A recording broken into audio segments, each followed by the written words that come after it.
英解新年2576年，洪亮通寺庙举行祖先祭祀仪式，以祈求明年的繁荣与幸福。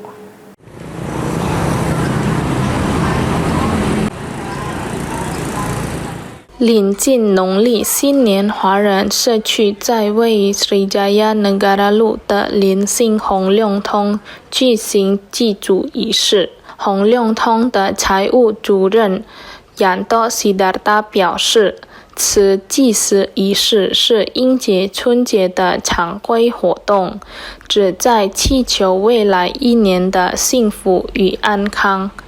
根据他的说法，仪式从大雄宝殿的中央进行祷告开始，最后以祭祖祷告结束。Awalnya seperti apa rangkaian awalnya?